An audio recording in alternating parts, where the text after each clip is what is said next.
மிகவும் உணர்வுள்ளவன் யார்? Who is the most sensitive? கதை தி ஸ்டோரி. ஒரு அரசனுக்கு மிகவும் உணர்ச்சிவசப்பட்ட 3 மகன்கள் இருந்தனர். முதல் மகன்தான் சாப்பிடும் உணவின் வாசனையைக் கொண்டு அதன் உற்பத்தி இடத்தை கூறுவதாகக் கூறினான். அவன் உண்ட அரிசி ஒரு சுடுகாட்டிற்கு அருகில் விளைந்திருப்பதைச் சரியாகக் கண்டறிந்தான். இரண்டாம் மகன் ஒருவரைத் தொடுவதன் மூலம் அவரது குழந்தை பருவ வரலாற்றைக் கூற முடியும் என்றான்.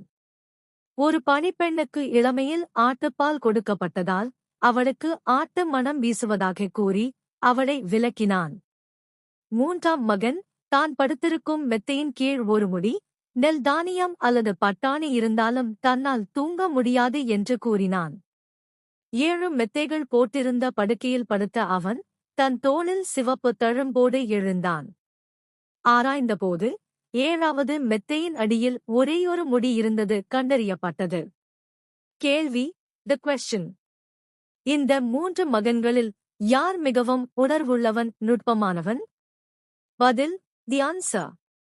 விக்ரமாதித்தன் பதிலளித்தார், 3வது மகனே மிகவும் உணர்வுள்ளவன். விளக்கம் தி லாஜிக் சோகஸ்மெலி. முதல் 2 மகன்கள் வெளிப்புற தகவல்களை, வாசனை மற்றும் தொடுதல் கொண்டு ஒரு தீர்ப்பை வழங்குகிறார்கள். 3வது மகனுக்கு ஒரு சிறிய முடி கூட 7 மெத்தைகளுக்கு கீழ் இருந்தும் உடலில் காயம், தழும்பு ஏற்படுத்தும் அளவிற்கு மிகத் தெளிவான, மறுக்க முடியாத உடல் ரீதியான அனுபவம் ஏற்பட்டது. அவருடைய உணர்ச்சி சந்தேகத்திற்கு இடமின்றி நிரூபிக்கப்பட்டது.